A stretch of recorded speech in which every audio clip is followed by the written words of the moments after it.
Good evening, can you hear me? Okay, perfect.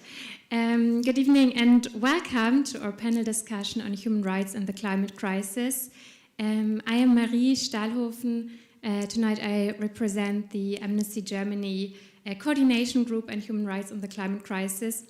And I'm happy to welcome you all, and especially our guests, the human rights lawyers Wolfgang, Kaleck and Alejandra, Ancheita, who are here with us tonight, on site and online.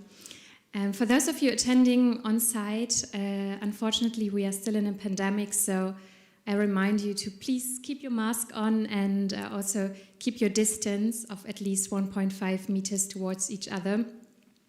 Thank you. For the ones attending online, I will now say a few words in German, for those who want to hear the German translation. Für diejenigen, die sich gerne die deutsche Übersetzung anhören möchten, die deutsche Lautsprachübersetzung. Die Beschreibung, wie das funktioniert, findet ihr in der Beschreibung vom YouTube-Video. Ich erkläre es aber auch noch einmal ganz kurz. Dazu schaltet ihr am besten als erstes das YouTube-Video auf Stumm, noch nicht jetzt, damit ihr mich noch kurz hören könnt. Das macht ihr, indem ihr auf den kleinen Lautsprecher klickt, den ihr auf dem YouTube-Video unten links findet. Und dann öffnet ihr einmal unseren Big Blue Button Meeting Raum. Den Link dazu findet ihr auch in der Beschreibung vom YouTube-Video oder auch ganz oben im ersten Kommentar im Stream. Da wählt ihr euch einmal ein. Ihr werdet dann gefragt, ob ihr euch mit Mikrofon oder Kopfhörer einwählen wollt. Da klickt ihr am besten einmal auf das Kopfhörersymbol drauf und dann solltet ihr im Raum sein und könnt dann da hören, wie die deutschen UbersetzerInnen Maike Wohlfahrt und Lina Gerstmeier euch eine Übersetzung geben und könnt dann zurück in dem anderen Fenster euch wieder den YouTube-Stream angucken. Dann seht ihr im Bild unsere Veranstaltung hier und hört mit dem Ton einmal die deutsche Übersetzung. Für diejenigen, die sich eine Gebärdensprachübersetzung angucken wollen, das seht ihr auch klein unten im Bild. Und diejenigen, die hier da sind, auch gerade jetzt aktuell von der lieben Oja Attermann. Vielen Dank. Genau, and I will switch to English again. For those online, you can, during the whole discussion, please write your questions in the chat. There will be, we will have like half an hour at the end for questions, and we have two people here, Ruven and later also Fabian, who will check the chat and ask you questions. For those attending on site, please try to remember your questions. You can also ask them after the discussion.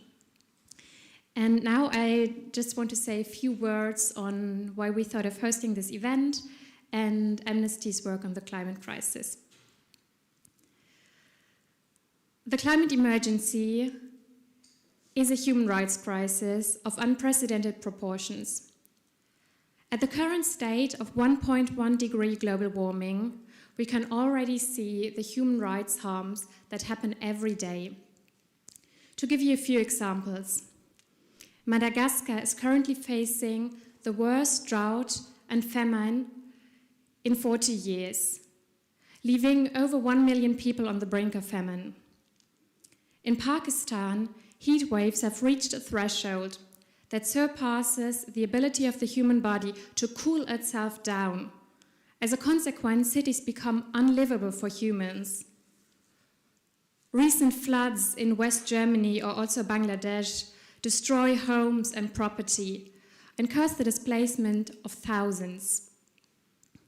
There's a human right to life, a human right to health, and a human right to housing. Yet people die, people suffer, and people lose their homes every single day due to the climate crisis. With every 10th degree of warming, the human rights harms grow exponentially, making it clear that limiting global warming to at most 1.5 degrees is a human rights obligation. But what does it mean to view the climate crisis through the lens of human rights?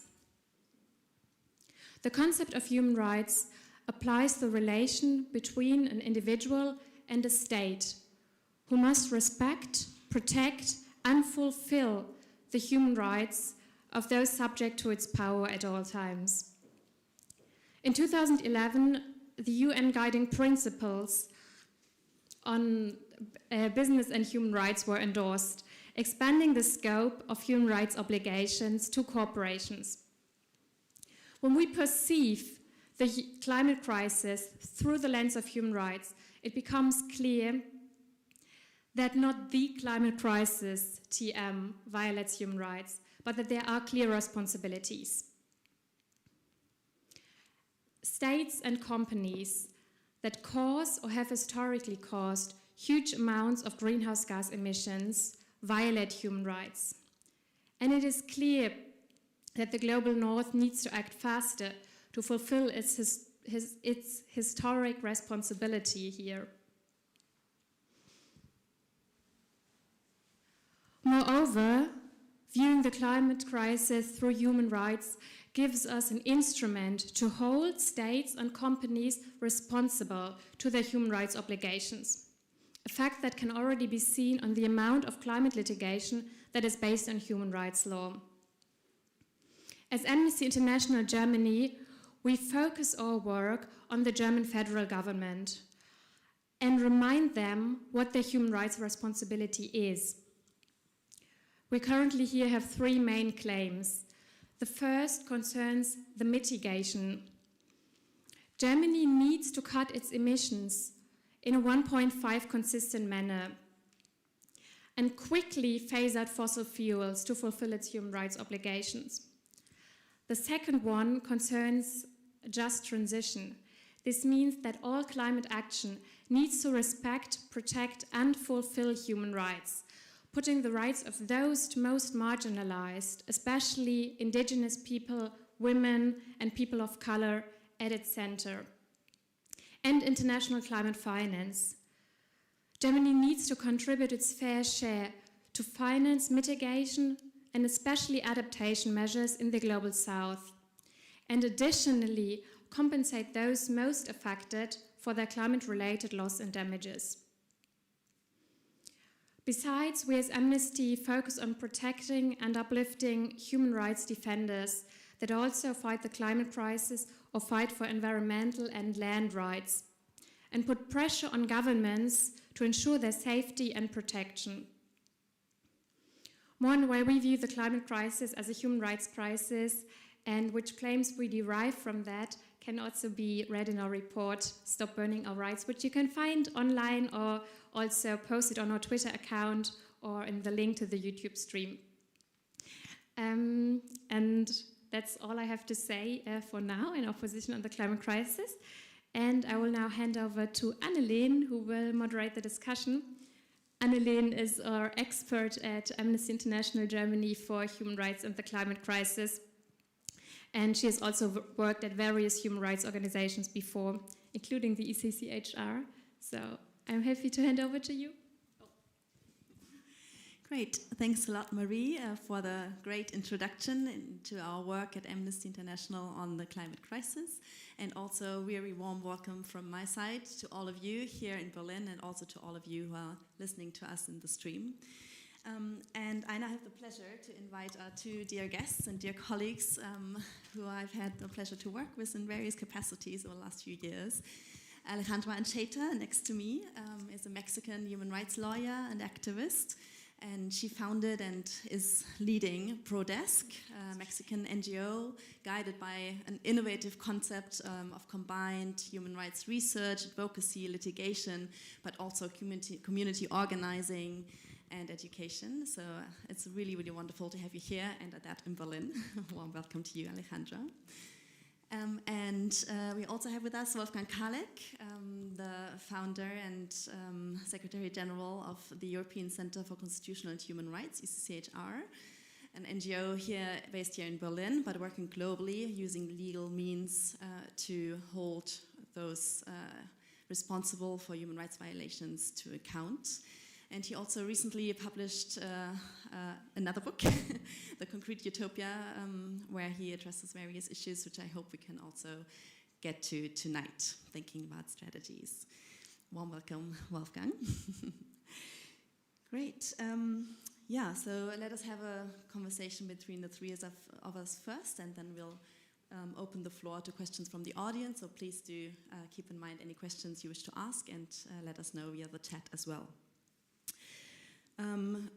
So we already heard some examples from Marie how the climate crisis affects human rights.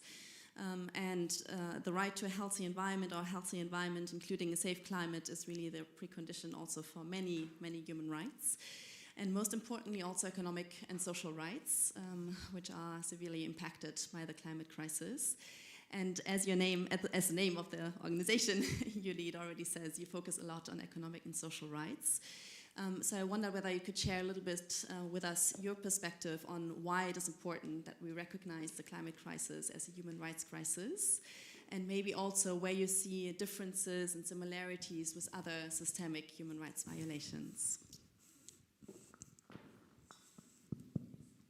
Thank you, Annelien, and thank you to all the people and the crew of Amnesty International for organizing this very nice event, and also for reflecting about why climate crisis is also a human rights crisis.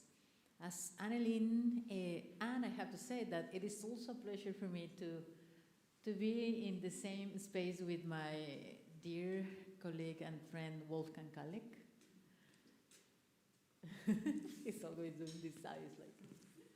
And with my friend Annelien, she's also a friend and a colleague that had very important participations, not only in Amnesty, also in the European Center. She was also in the beginning of the construction of the Bonavero Institute of Human Rights at Oxford University, among other organizations. And she's very humbled, but she has been working very hard in environments very complicated as Colombia. And lawyers in Colombia have a high recognition for her work. So I just wanted to acknowledge that. And related to your question, I do think it's more than ever important to frame the climate crisis in the framework of a human rights crisis, principally because there are some confusion related to what is more important right now during this climate crisis. And some parts of the social movements, some environmentalists are saying that the most important step to take is financing the transition to to renewable energy sources, no? And of course, it is urgent and it is very important, but at the same time, there are other sectors of the communities that have to be taken in count. And when we are talking about economic, social, and cultural rights, we are talking also principally of collective rights of indigenous peoples and of the working class people, no? The workers that are also working still in so many countries on the fossil fuel industries. And if we are thinking in the just transition, we need to think in how we can ensure a just transition for workers and their families that are still living by their salaries that they are receiving. And also we have to think in the implications for indigenous communities around the world. And for me, that is the key element in framing just transition in the right approach. When we are observing or watching these international forums on human rights, no, and climate crisis, the COP26 that just happened, you were able to see all these white men in very fancy suits, no, and talking about some possible solutions, but you never saw Black people, you never saw indigenous people, you never saw female leaders having a serious conversation about what are the right decisions to take. And of course, they have some ceremonies outside of the building that were nice ceremonies led by indigenous people, but in the serious conversations, they were not in an important participation. In the cases that we are litigating in Mexico, we are seeing more and more different phenomena that are described as part of the just transition. We had been working for 11 years with indigenous communities in the south of Mexico, in the state of Oaxaca, in a place that is the Istmo of Tehuantepec. This place is very important for generating energy, aeolic energy, which is created by wind parks. Already we have in this part of the country 30 wind parks built in land and territory of indigenous communities and agrarian communities. The owners of these parks are transnational corporations, principally corporations, French corporations, German corporations, Italian corporations, and some US corporations. The energy that is generated in those wind parks is energy that is sold not to the communities, not to other people in Mexico, but this energy is sold principally to other corporations. For example, Walmart, Coca-Cola, Bimbo, Costco. And what we are seeing is that the green energy is sold as a solution for the climate crisis. But in the other hand, you have all these indigenous communities that are being dispossessed of their land and their territory, and they don't have a voice, and they don't have also the possibility to access to justice. PRODES has been working in these cases, providing a legal remedy for the communities, but what we are seeing is the corporations have a huge power in comparison of the indigenous communities. And what we need to also understand is, in order to attack the climate crisis, we need to attack also corporations that are pushing the climate crisis, and they are pushing also the supposed to be solutions for the just transition, which is not happening, and it has to happen on the framework of corporate accountability too. Great, thank you for this fantastic overview already, also and insights into your work, and I'm sure we'll get back to those cases and examples in the course of our conversation. So in recent years, as Marie was also saying in the introduction, Amnesty has worked more and more on the climate crisis as well, to analyze and do research. We published the report and also make those arguments for climate justice based on human rights arguments, and other NGOs have been doing similar things as well. And on the other hand, Fridays for Future and the climate justice movement have also grown louder and louder, which is great. And we're very visible at COP as well, even though mostly outside.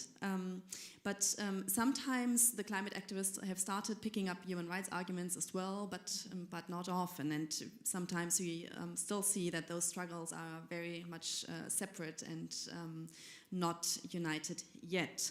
And that is something you also analyze in your recent book, Wolfgang, those different struggles. And I was wondering whether you could say a bit more what values might human rights add in the struggle for climate justice, but also how those different struggles could be thought together and maybe also brought to fight together against climate injustice. Yeah, thank you very much, Annelien, and also thank you, Amnesty International. For me, it's in a way a continuation I had with you already in the recent Amnesty Journal, and also with Markus Beko on the cause of writing the book. We try to figure out what's the position of the human rights scene. We didn't talk of the human rights movement because we're not sure if it's really a movement or better an ecosystem of different actors. What is behind? I mean, obviously, The climate crisis is a human rights crisis, as well as the pandemic is a human rights crisis. And the causes of the climate crisis and the pandemic is the economic crisis, and the cause of this is the global, completely unjust capitalist system. So I think that's important. Yeah, so it's important to understand that we are facing a global intersectional crisis, and that means also we are gathered here as human rights lawyers, as human rights activists, and I think we have to go beyond the typical topics we had been acting on in the last couple of years, and we have to link to other topics, we have to link to other actors, and we have to go to the causes of the problems we're talking about. And for example, when we talk about climate crisis, it's important to remind that those who are now pretending to be the saviors and present their solutions are in fact those who caused historically this incredible damage in environment, but also in the people, especially indigenous people, but also other people, because this system looks quite nice when you stay in Germany and in Europe, but in other parts of the world it was based on an exploitation of the people and of the nature, and that is something this historical understanding is missing as well in the human rights movement, as partly in the climate change movement, and I think that's important to understand. It's also important to understand because some people of the environmental movement, some actors are actually perpetuating this kind of savior vision when they argue for a civilizing ecological mission and forgetting that the civilizing colonial mission is actually one part of the problem we are facing. And I mean, it's absolutely ridiculous that those who were responsible for these damages are now arguing that those who lived more or less in accordance with the nature, whose principles and practices are in a way stewarding the nature, that these people should be moved out, and organizations like WWF and other organizations are calling upon us to buy a piece of rainforest somewhere in the world in order to protect us. So that's ridiculous, and I think we have to politicize the discussion as well as around climate change as on human rights, and that is a difficult task because many of us human rights people were trying to use a neutral language and pretending to be neutral, and this is also goes for us as lawyers, actually avoiding to be as political. And I think the time is over for this kind of discourse, and that goes to organizations like Amnesty International. The question obviously goes to you: when will you stand up and criticize the global capitalism in the way which is, kind of describing the role of global capitalism in all what we're complaining about, but it goes also obviously to us as lawyers, because most of our work is also always in the danger to simplify and to stay on the surface, while we have not the legal tools to really go beyond and challenge the causes. So I think we all have to learn a lot, but it's very clear if we do not come together very quick, all our struggles will stay fragmented, and most probably doomed to fail. Yeah, it's a huge task for all of us, and really, really important to see those interconnected patterns of oppression and to recognize how they are interconnected.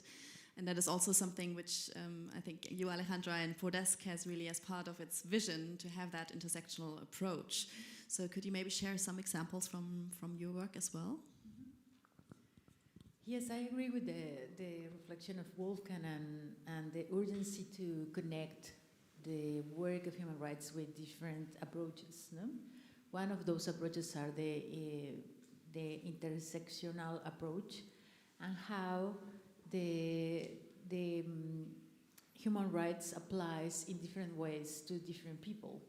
It's not the same, the violations of human rights that is happening in the global north to people that are having some sort of privileges that the violations that are facing communities in the global south, no? And that is also related to the first reflection regarding to climate crisis. As Marie in the beginning of the conversation was saying, there are some communities that are already being disappeared by the sea in different countries because the climate crisis, and those communities are communities that are based in the global south. They are probably indigenous people, most of them indigenous people trying to maintain their traditional way to be organized and to do their decision making for the work that they are doing with the natural resources. And here in the global north, there are the corporations that are deciding what is the destiny of those communities. I think the numbers are very helpful to understand this huge contradiction. I can say also this kind of alienation that we are seeing in this discussion about climate crisis. Wolfgang was mentioning these proposals of some organizations in buying one part of the forest, no? And for me, I was just like, really? I never knew about that, but I should have brought some. Yes, like the little leaflets no, but they I are was distributing now in yeah, Christmas no, times. totally. I can see that, but in the other hand, I spent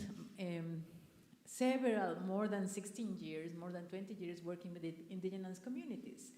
That their first demand is their right to self-determination.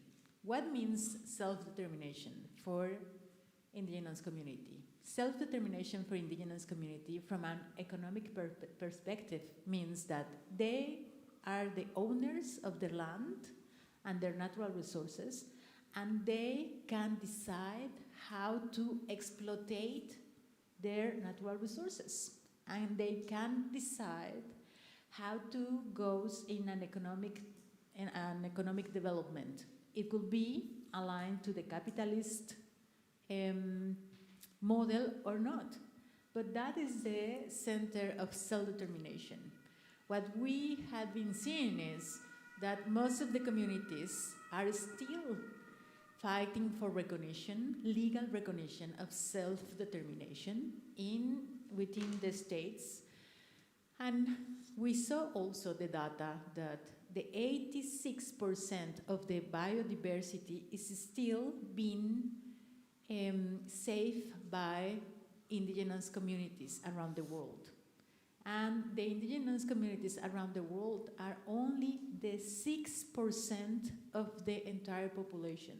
So you can see the huge contrast that we are really placing the importance of these communities, and also the importance of some of the responses of those communities that are already implementing. But what we can see in the narrative is what really matters is not what is happening in those communities, and is not what is happening in the poorest countries. What really matters is the narrative created in the powerful countries where the industries are placed and where the rules for the states that are being captured by corporations have to apply.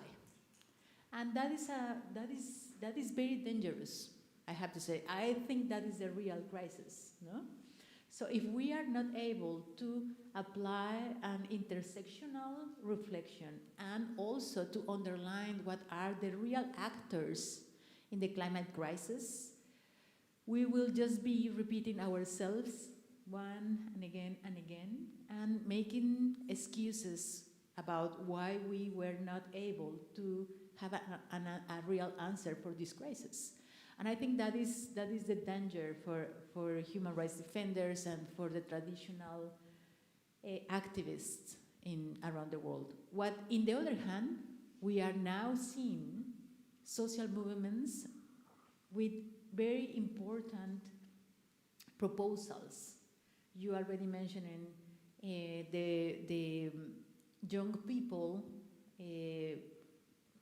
fighting for the environment outside of the COP26.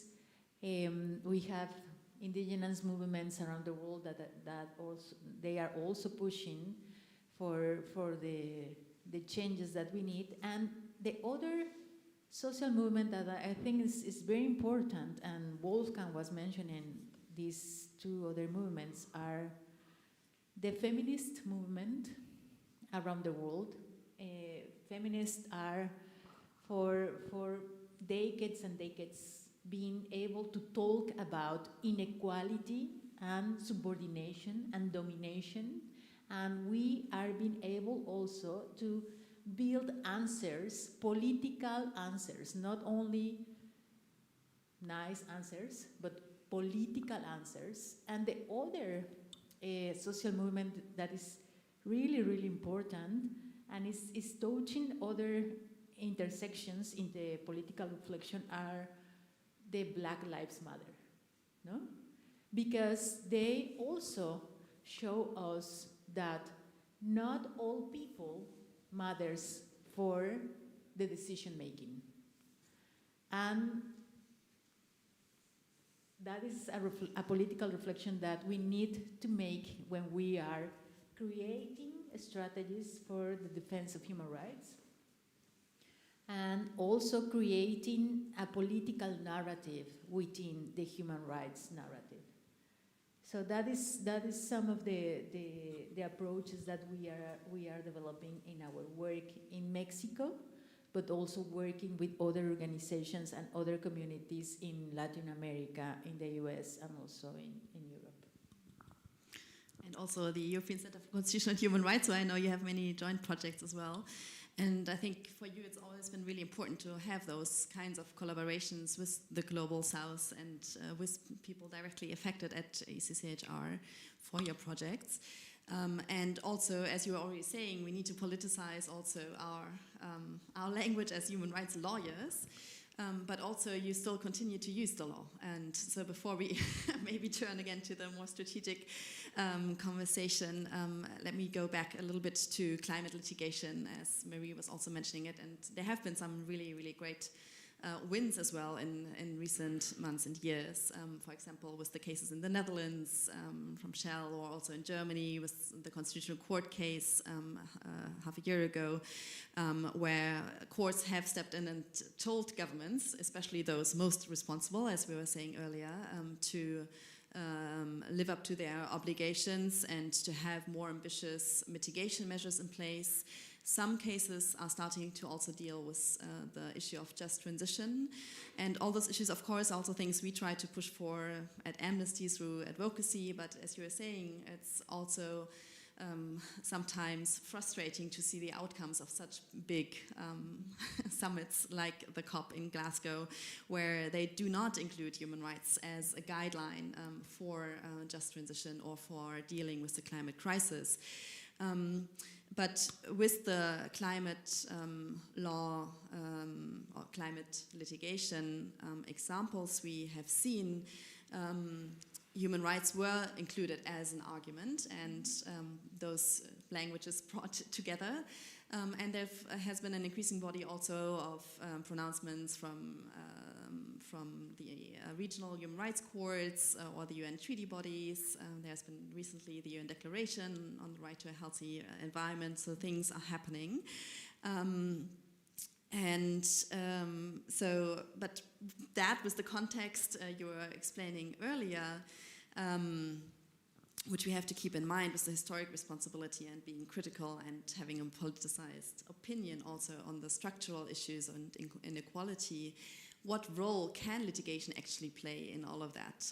And I know you've been thinking a lot about the role of strategic litigation, but specifically here in that struggle for climate justice, what can we actually use and where can it be actually helpful? Yeah, thank you very much, Annelien, for this long and complex question.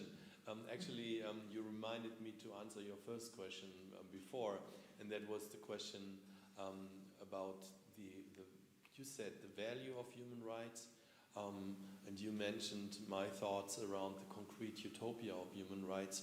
So I failed to mention my own thesis, which is it's not about values, it's about human rights giving a normative basis for certain claims, and that is happened in the French Revolution, the French Declaration of Human Rights, as well as after 1948. Certain claims, certain rights, certain abstract rights are now enshrined in conventions, in legal frameworks, which gives marginalized groups another basis to use legal tools as an additional tool in addition to their political and social struggles. And at the same time, some of those principles and some of those rights are really utopian. And therefore, I think while I was arguing for the human rights movement to get connected with other movements, the human rights body has also to offer a lot. So it's very clear that it seems for some people very fashionable now. Funders, for example, there are huge funds now for climate change litigation. So money is being shifted from human rights groups to environmental groups, which I consider as dangerous.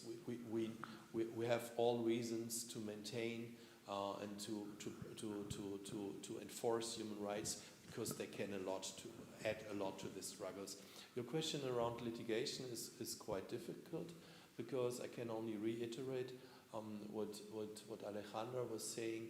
While in Germany, also in the Constitutional Court ruling, we talk about the rights of the future generation, which might be affected through climate change. When we look around the world, there are many, many communities already affected in the here and now. And so that is something that gets a little bit lost. Also in this overarching narrative, we're all sitting in one boat. We have to do something around climate change because we are all sitting in one boat.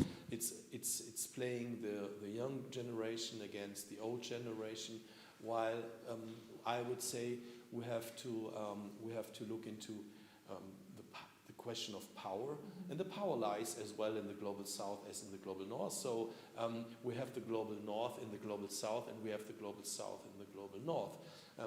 And at least one question, and that is not addressed by us, the human rights lawyers, not addressed by you as an organization, is the question of classes. When we talk about intersectional, we talk a lot about feminist movement, about Black Lives Matter, again, because it's fashionable now. But we also have to raise again the issue of the class question. And I mean, if one thing is not done in the climate change litigation, then that's it. And so I think the climate change litigation is important to define certain benchmarks. And I mean, that happened in the German, in the Dutch cases, and in others. But we must be very, as experienced human rights lawyers, sitting here, sitting in your organization and in other organization, we also have to be a bit cautious to spread around the idea that the courts and the law will heal the world. Yesterday it was human rights litigation, which brings the solution. Today it's climate litigation, which brings the solution. And that's not true. It's important to address the climate change issue also in a legal language and go to the courts and ask them exactly what people have been asking for. But from the moment the Constitutional Court judgment in Germany or similar judgments in Netherlands are publicized, the political struggle begins. And here we fail again. I mean, look at this government we have right now. It's exactly the kind of government we're criticizing in each and every contribution, because it's not addressing the root causes of this problem. I haven't heard the word human rights in all their climate discourse. I haven't heard the idea of the climate crisis is now hitting the most vulnerable parts of the world population, and I haven't heard a word about that exactly those groups who are hit by the climate crisis and who will be hit in the next stages are also those who cannot recover. I mean, how can you compare the flood in West Germany in the Ahr Valley to, for example, Katrina, or to some of the hurricanes hitting some of the poorest islands in the Caribbean? It's such a fundamental difference, and so we have to stand up and clarify this. And I mean, I compare it exactly to the pandemic, where it's also where the narrative of we're sitting all in one boat is covering the shift of power, the shift of property, which is happening exactly during this crisis. And I think we have to work on that. So it's more analysis and a much more sophisticated answer is needed. Oh, absolutely, and especially a more complex understanding of the systematic inequalities where all of those human rights violations are embedded. And before I forget, please do all keep thinking about questions you might have, and do post them also in the stream, and here in the room do remember them. We'll be opening the floor shortly. So Alejandra, you of course are also a lawyer, and you also have several legal cases, including with ECCHR together.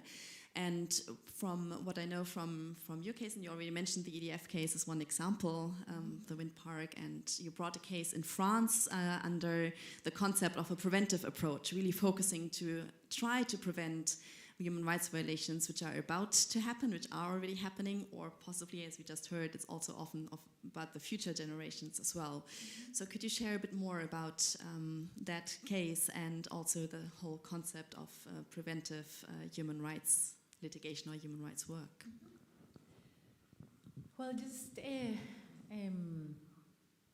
following a little bit the thread of thinking that Wolfgang was placing related to the question of class, no, on the human rights movement or narrative, and also on under the human rights litigation. I have to say that the feminist movement, not the traditional feminist movement, but the feminist movement, the critic feminist movement, one of the main contributions to the social movement and to the history of the social movements around the world is the difference that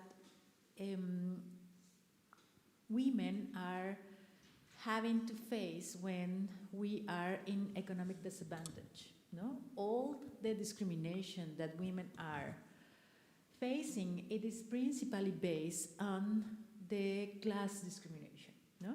So I think that is important to say for me, because it's not, I can say that now is trendy or sexy or fashionable, but feminism is an historic movement, and the critic feminists are always underlining that the challenges that poor women are facing are different to the challenges that women in the middle class or the high class have to face.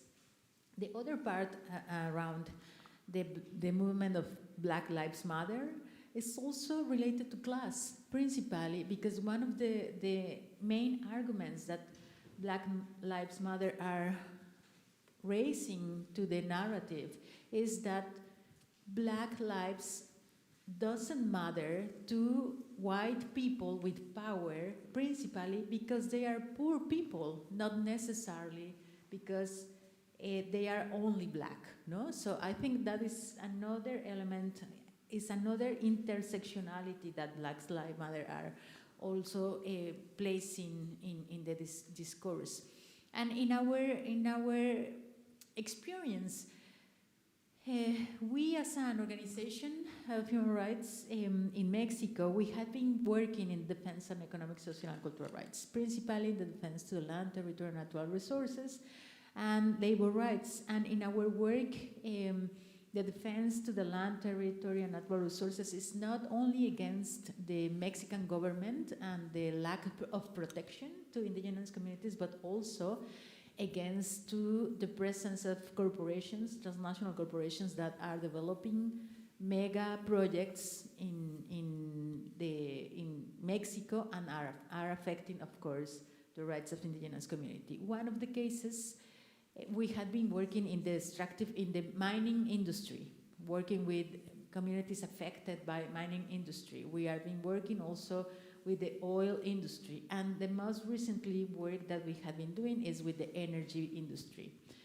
As I said, one of the most important cases are now placed in the Istmo of Tehuantepec, Oaxaca, with the wind parks, and in this community, we try to understand our work and our experience in the mining industry. In those cases, the damage was already made when we were able to work with the communities. So the mining was already over-exploiting the land, and the main affectations happened already. So what we were able to do was a very small part of the strategy, trying to recover some things for the community. And we saw that working with a community that is already affected to the main right, which is the land and their territory, is very complicated. It's still worth it to do it, but it's very complicated. What we needed to do is to change the approach and to understand not only reacting to violations, no, that already happened, but understanding the economic perspective of corporations acting in places as Mexico. So corporations already have a plan, a business model, all the information, legal information of the community and of the place that they are going to develop their project, and they have what kind of liabilities they can face, and also what are the environmental impact that they can also develop and the kind of litigation that they can face. They know everything before they started to ask for the concessions. And what the work that human rights defenders are doing, including myself and my organization, was just reacting to what the corporations were doing. So thinking in a different approach was, what we need to do is to understand how industries are working and have also a preventive approach for the communities. So in that regards, we already had years working with the community. The community is very well organized, and they knew and they listened rumors about this new corporation that was about to come to the community. And we started to do research about this possible new organization, new corporation. We filed some cases for information, access to information, and that was when we figured out that was Électricité de France, the biggest energy corporations owned by the French state. The 80% of the capital of EDF is from the French government. And we knew that they already have the concession for generating energy issued by the Mexican government. So only because of that fact was already a violation to the informed and previous consultation, which is one of the most important indigenous rights. And that was the moment when we were able to file other legal interventions that is now, as a result, suspending the construction of this park now for almost 5 years. This park was supposed to be built 5 years ago. The corporation is, of course, losing money, no? And the community is able to participate to do decision making without the stress of having already workers building a wind park in their land and their territory. The other side is they are also facing the power of this transnational corporation and the lack of protection of the Mexican government in a very hostile situation. The other side of the case, which is very important in the reflection that the European Center has been doing related to the colonial approach on the law, is we saw the opportunity of file a case under French jurisdiction, and the decision making happened with the community. The reflection of the community was, if a French corporation have the right to come and try to build something in our land, we have the right to go to France and file a case in their own jurisdiction. Why not? And that was very powerful for the community. No, that was a shift in the power dynamics. No, so in collaboration with the European Center on Constitutional and Human Rights and the lead on the business and human rights area, Miriam Sagemas, we started 4 years ago thinking and strategizing about this case. Now is the first case submitted into the French jurisdiction in the civil court in France, in representation and led also by an indigenous community in Mexico against Electricité de France. This month, well, November 30, we have a very important hearing. The civil court already accepted the jurisdiction and the competence of the case, and already also accepted that the company, the matrix of the company based in France, is the company that has to be responsible for the damages that we are arguing. Because the lawyers of the corporation was always arguing that EDF was not responsible, was the subsidiary, the subsidiary that was in charge of building the park in Mexico. And the court say no, it's EDF. EDF has to respond about that. And that is a huge advance in the litigation. So litigation is a tool. But what really matters is how law can be used as a tool for ensuring participation, for shifting the power dynamics, and also for opening a discussion of who are the real responsibles for the climate crisis and the general crisis on human rights. And for us and our work, the responsibles are not only the capitalism, but also the owners of the capitalism, which are the transnational corporations in one side, no? So, more or less, yeah. No, thanks a lot. It's a really, really interesting case. So everyone do feel encouraged to look up and follow the case, and fingers crossed that it will continue to go a good way forward. It's never difficult to have those long-lasting cases, and I think it's really important for all of us to try to learn from those really good examples on how to have a truly inclusive and intersectional perspective before we take on those cases. It's really important to do that together with the communities, especially indigenous communities, and to have them at the center of all our decision-making processes. And I mean, that is something which all of us, I think, and Wolfgang, you also mentioned it with the coalition agreement we now have, would really argue for, to have human rights at the center, and within sort of human rights as, as a consequence, the people most affected at the center of all processes. Especially for just transition projects. And similarly in the business human rights area where we all of us are working in as well, and the case is also very much based on the French loi de vigilance, the due diligence law. With this concept of human rights due diligence, the idea is to have human rights as those guidelines, and to make them as sort of the benchmark for all activities of corporations, and for us as human rights defenders and organizations to be able to hold them to account.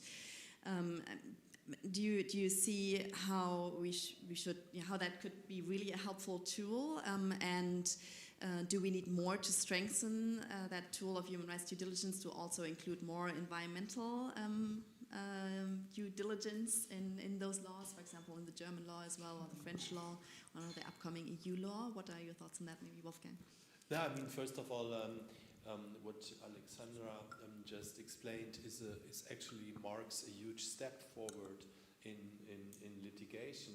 I mean, imagine like 20 years ago, the anti-globalist movement was demonstrating on the streets of Seattle and was assembling in Porto Alegre, but there was no talk of lawyers being part of this development, being part of this movement. We had the Pinochet case as a precedent. Some very brave and courageous lawyer brought Pinochet to court, but when it came to economic and social and cultural rights, there was nearly no knowledge, no consciousness. And 20 years later, here we are. A Mexican NGO on behalf of Mexican indigenous community goes to France. This is an expression of how law, the access to law, has been democratized over the last 20 years. And obviously, that's an important step. I mean, given all the critique, you know, I mentioned in my statements before, that is an important step, especially when you not only focus on the result of the court procedure, and that goes also to some of the climate change litigation, but when you look at the process, and the process must be led in court, but also outside of the court. So you must also use the court as a trigger for public discussions, for social actions in the forum outside. So in regard, also the French and the German due diligence law, the Lieferkettengesetz, is also a big step forwards. Although a lot is lacking, although the law is not the most powerful law you might imagine. But 10 years ago, nobody gave a shit about this thought. And now we had really a movement, a very interesting coalition here in Germany, starting with the churches. Actually, the churches, and I see Julia here, who worked for Bread for the World. The church organization, Bread for the World, and Miserio understood before everybody else how important it is to connect the social struggles also with legal struggles. And also they brought these actors affected by human rights violations in faraway countries, they brought them to Germany, and that led to a certain understanding here, and that led to a shift in the public opinion, because before everything was based on the voluntary principles, and the business was capable to say, we know how business functions, we know how to regulate business, and therefore leave it to us and don't intervene. And I think that time is over, and this marks a very big difference, and that goes for human rights, but as well, as you rightly pointed out, also for climate. So due diligence, and I mean, before it was for corruption. Actually, the corruption regulation was the first wave, and then I wouldn't say we have a wave of human rights due diligence. It's at the beginning, but I would say it's also good. It's a good opening also for the climate change litigation. Alejandra, any additional thoughts on this also from your perspective now, having worked on that case in France and working with communities? I mean, what are their hopes and expectations of such kind of tools? Well, I think in our experience and in our cases, the hopes are having a situation less unjust, no, and less unequal. But it is also a different situation for them because they already, with the collaboration of Prodesk, were able to suspend the park. So that makes a huge difference. No? They don't have the violation, the grave violation happen in their territory. So for them, the power, the exercise of power and decision making is different. They feel they have agency to take decisions, to come to Europe to litigate a case in jurisdiction of the corporation that is trying to affect their land. And the hope for them is to maintain the land and to have the exercise of their human rights as they decided to have it. No? For us as litigators, our hope is that we can be able to advance in the case and to create legal precedents that could be used in other cases and could be used in other jurisdictions, principally with the work that the European Parliament is doing about the European law on the obligatory due diligence here in Europe. That is our hope. But we are not thinking that these laws are the answer, the full answer. As I said in the beginning, we litigate this case 6 years before being here, no? And we suspended the park 4 years before than being here. The litigation in Europe is one part of the whole strategy, which is placed principally in creating collective power of the right holders, which is the community. Of course, the other side is creating these legal precedents, and it is very interesting, and it's nice to litigate with amazing legal minds as Wolfgang, Miriam, Sagemas, and others, colleagues of mine. That is amazing, but the real work is building collective power, and you can use law as an excuse, no, for doing it, no, but not hoping that the law is going to resolve the huge gap of inequality in these situations. Yeah, I don't know if I say something wrong, but yeah, no, thank you very much for bringing us together and reflecting on how important it is to have that collective organizing and community building effort at the center as well, to have strong voices where we can learn from. And also a reminder to please ask your questions in the chat. And I also do want to invite everyone here in the room with us to also ask a question. So if anyone already has a question, please do come forward. Otherwise, I'm sure we have lots of other things as well to continue our conversation. So maybe, yeah. Do we have?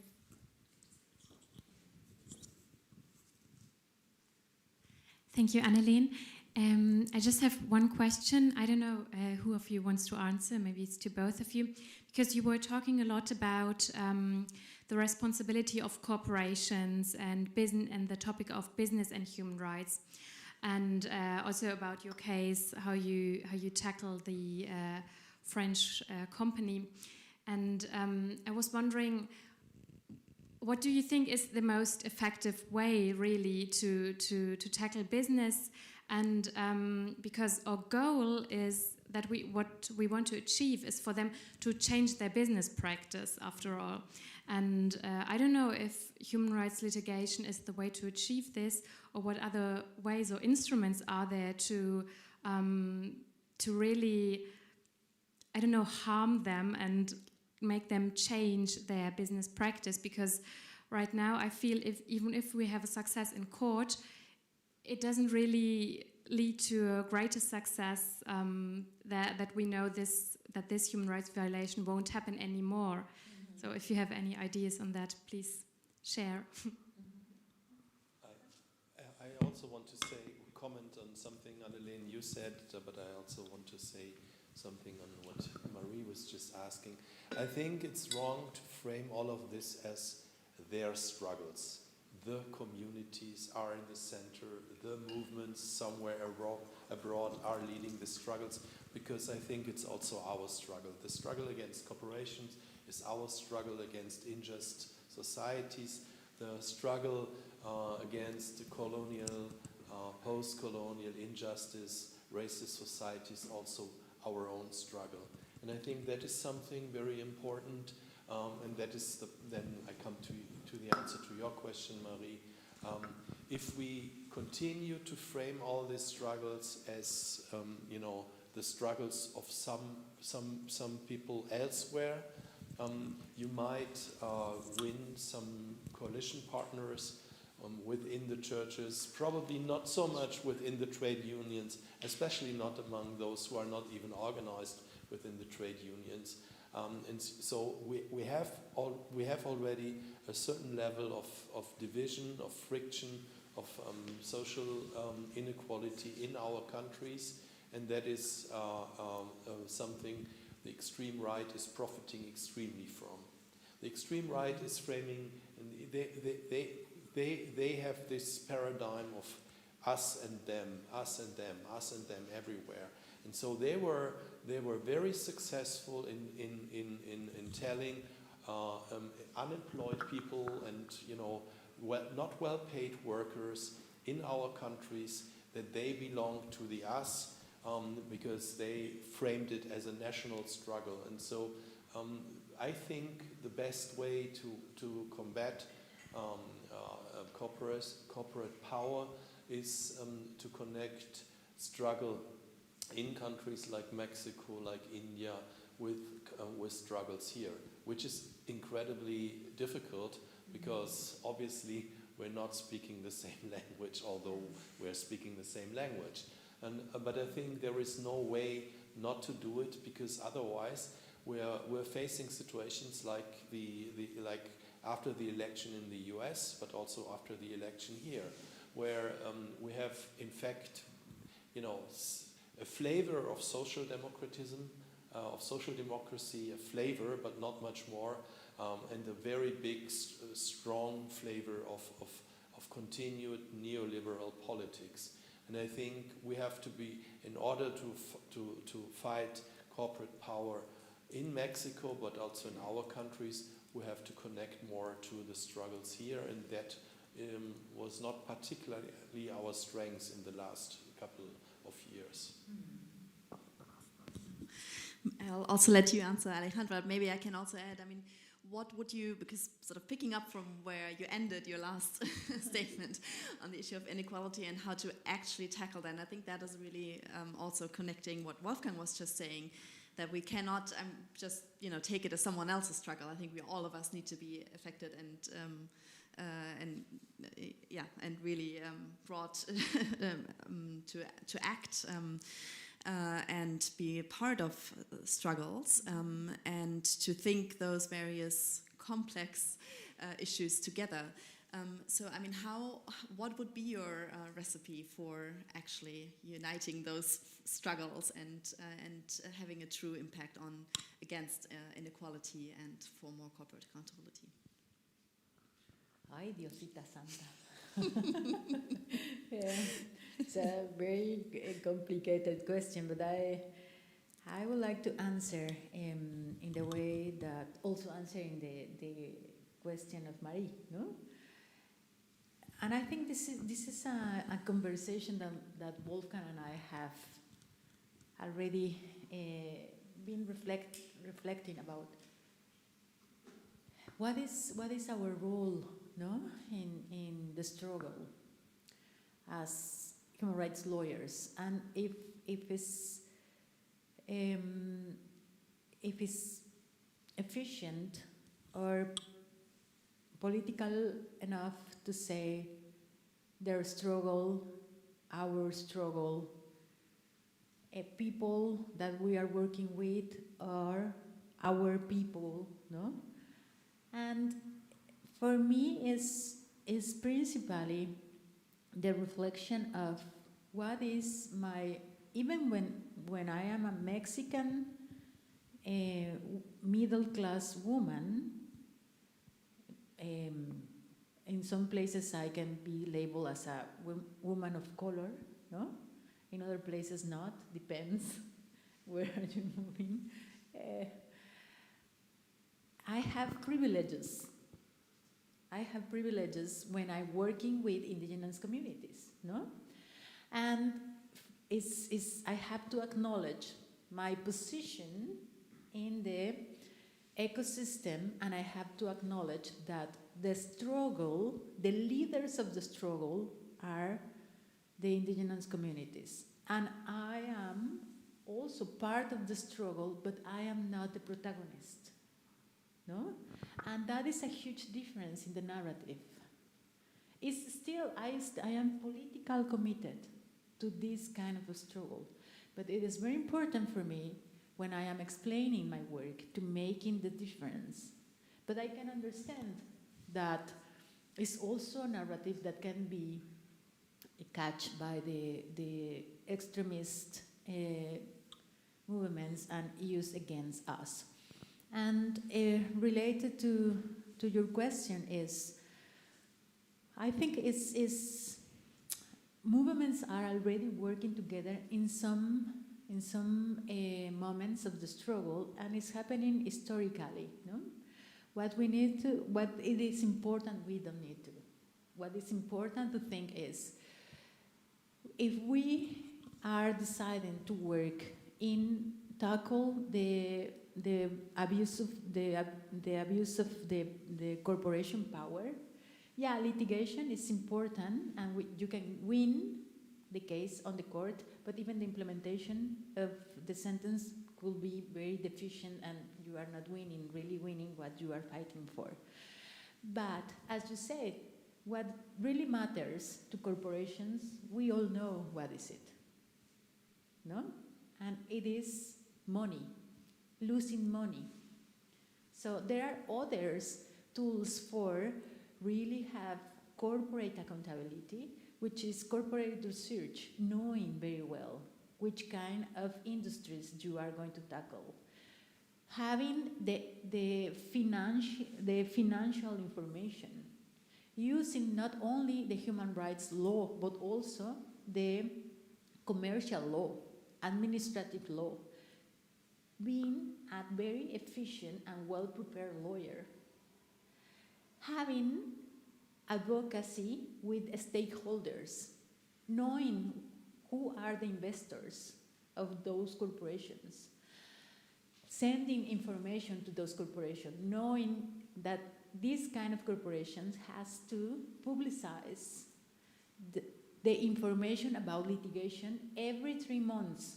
They have to make public that information. If they don't do public this information, then you can reach investments, and the investors can ask important questions to the corporation, and that means also economic damage. Those are tools that are not principally tools on the business and human rights, the traditional framework of business and human rights. They are financial tools. Knowing about taxes. If the corporation is paying taxes, if not, all these details are details for an integral defense strategy, where you can use human rights law, but also hard law for really creating probably not a huge damage, but pushing the door. What we can do is pushing the door for opening the space for other actors that will be the actors to really creating structural changes. We can help as lawyers. I don't believe we have to be the protagonist. We can support, and sometimes we can be leaders also. But the real leaders had to be the workers and the communities affected by corporations. I don't know if I was able to answer a little bit your question, but we can do a workshop about that. Absolutely. I'm hearing that we also have some questions from the chat or from the stream, so I'm going to hand over to Ruben. Yes, thank you. First of all, I'd like to apologize if any rephrasing of the question might lead to missing information, and I would like to thank Runa for the question, which is quite interesting. The person was asking, are we not overlooking a big part of the problem if we only concentrate on the human experience and are not mentioning the animals or the nature and the rest of the planet in the discourse? And then we also have a second question afterwards, but... Please go ahead, I think we'll take two at a time. Yeah, thank you first of all for the interesting discussion and all your insights. I think it's always impressive to see what work you do. Yeah, thank you first of all for the interesting discussion. I've got a question for all of you. I think at least two of you mentioned this tendency of avoiding to be political by human rights lawyers and also human rights organizations, and taking, good old Amnesty International as an example, which also you, Wolfgang, elaborate on in your book. I'd like to know what would be your strategy to challenge these human rights organizations or human rights lawyers a bit more to go from, taking Amnesty again as an example, this statue's second Ministry of Foreign Affairs to, an organization which offensively criticizes capitalism and, the big players. Thank you. Great, thanks a lot. Well, two big questions, especially the second one, but maybe the first one first. I think that's often a conversation we have also with the climate and environmental movement. What role is actually, what are the rights of nature as such, and shouldn't we only, is it okay to sometimes instrumentalize the climate or environment only because it's necessary for us to live and to have our human rights be respected?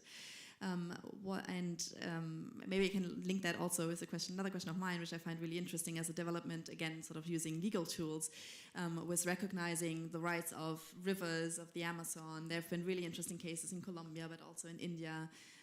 Is that part of the answer, or what would be your answer of shouldn't we be looking also more integrally at nature and environment for the sake of their own? Maybe Alejandra, you first, then I'll turn to Wolfgang. I think it could be part of the answer, no? But in my experience and being honest, no, I think it's the best way to address this kind of questions. Being honest, it is a tactical. It is a tactical answer, no?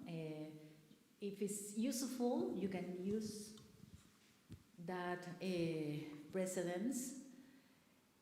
But I don't have enough experience and knowledge to do an argument related to the rights of rivers or the rights of the Amazon, and that will be dishonest from my side, no? So, but if there are lawyers or movements that are able to do it, I think they have to go for it. Why not? At this moment, we have nothing to lose, no? And I think we are not the only ones that can argue. Other movements and other lawyers can do it, and if they are good doing it, it is important. Definitely to join the various perspectives, I think, and sometimes human rights can be a tool for protecting nature, and sometimes maybe referring to the climate crisis, we can have that narrative of human rights supported by that perspective, so Wolfgang, to the very big question and the elephant in the room. I'm a bit more skeptical when it comes to, first of all, obviously we have to overcome this vision of man dominates the world, including the nature. So we have to definitely, it's important to develop another vision of the world. that is true. But when it comes to the rights of a river, I mean, it's still human beings who will be in court and argue and represent the river, the mountain, or whatsoever. And I mean, if the aforementioned conservation organizations are successful and buy a big piece of land in Amazonas or in Central Africa, and will then file their claims on behalf of the river on their territory against, let's say, a progressive government, I would say that's a problem. It won't help us to have rivers and mountains declared as legal subjects. Yeah, and your question is obviously a very interesting one. 5 minutes before the end of the event, it's a bit difficult. But I mean, actually, I had a very inspiring discussion with your Markus Beko on this question, because I discussed the chapter on amnesty over and over again, and it helped me to understand a bit more. I mean, first of all, obviously, to have an amnesty saying that we cannot support the ANC in the anti-apartheid struggle, because this is an armed struggle. From today's perspective, that sounds ridiculous. You know, why shouldn't they throw themselves into this struggle?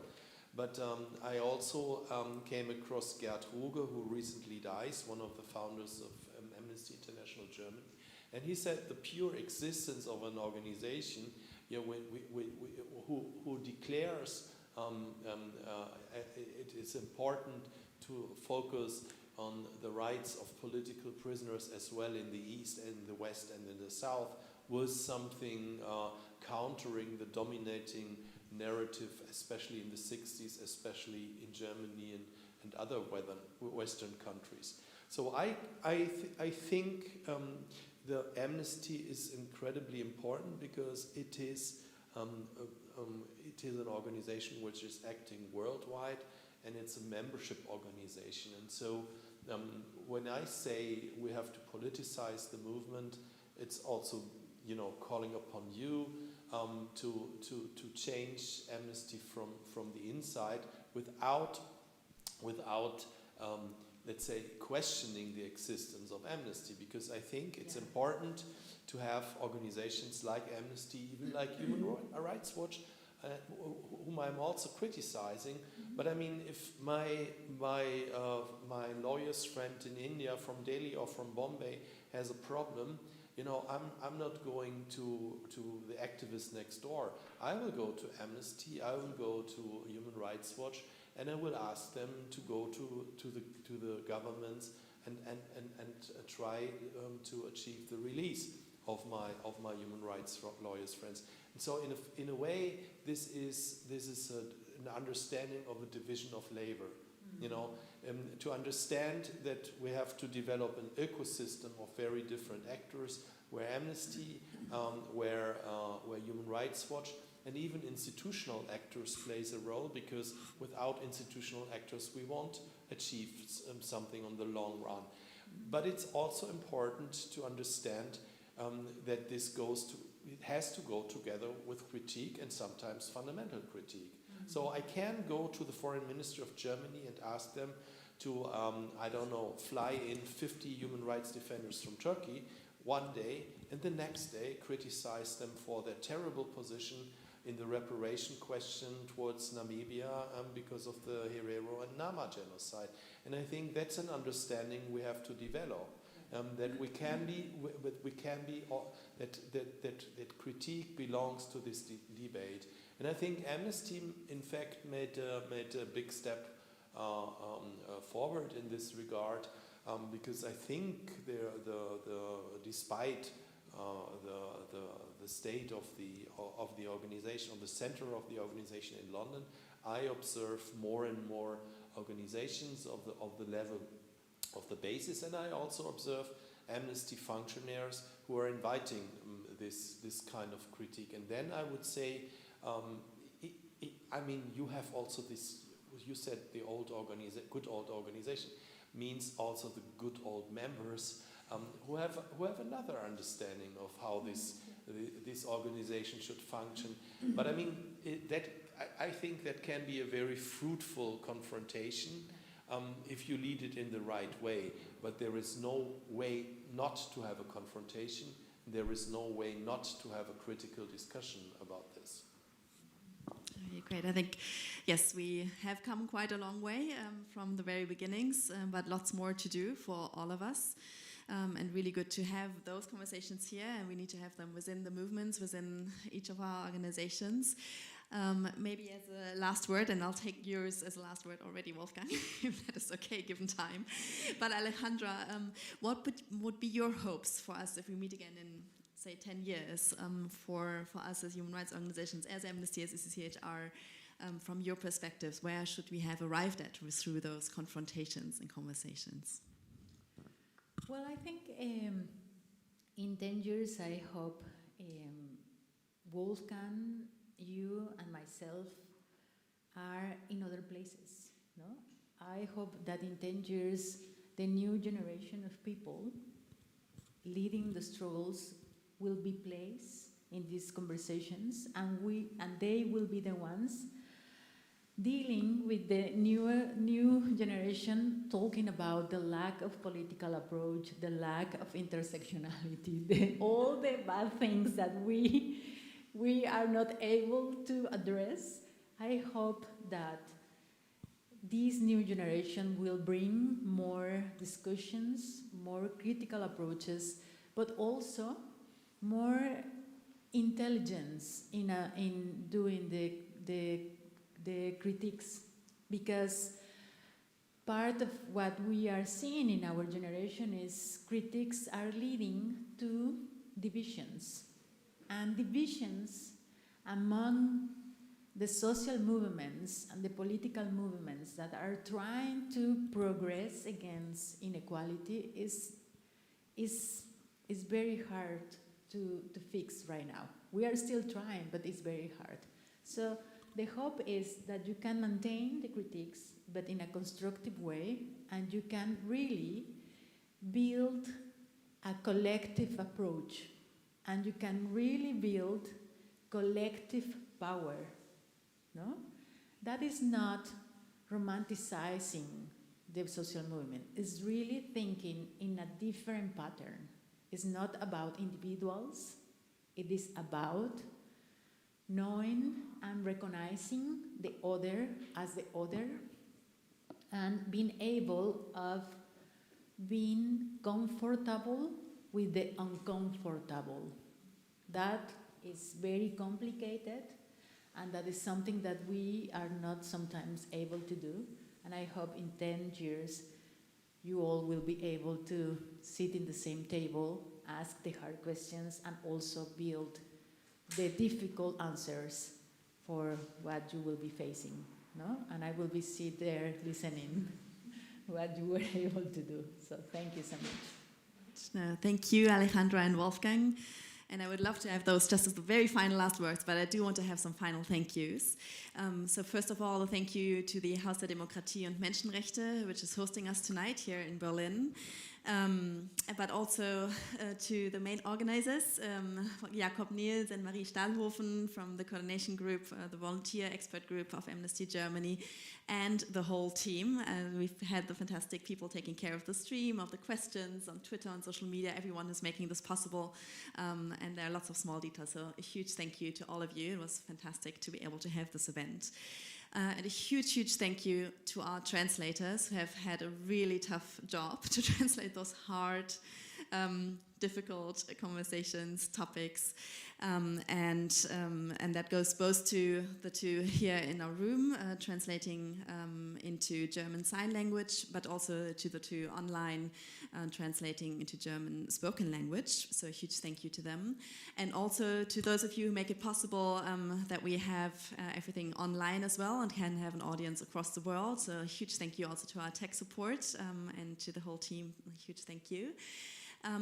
And of course, most importantly, to our two guests, it was really wonderful to have this conversation with you. in person, and it was one of many, but I'm sure it wasn't the last one. So lots to continue thinking about. And also to all of you who have joined us, both in person and online. It was really fantastic, and I hope we continue those conversations. You take ideas from this conversation tonight into your own spaces and organizations, so that we can continue to fight the struggle together. So yes, without further ado, I wish you all a lovely evening and have a good night.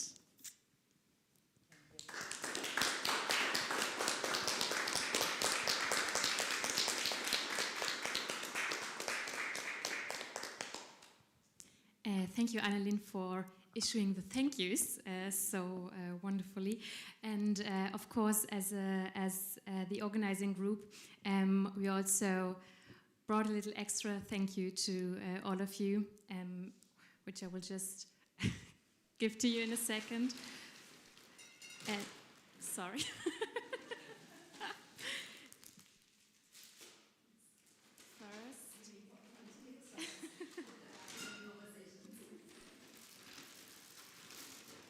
So as it is St. Nicholas Day today, we thought of gifting you all a vegan chocolate Nicholas, also to Annelien. Thank you. You're welcome. And I have also the two for the two of you, or translators. I'll just have to get the second one, so I'll give you one. Sorry. Okay, I can give it to you afterwards, maybe that's better. And as a special thanks to our two extra guests, Wolfgang and Alejandra, we also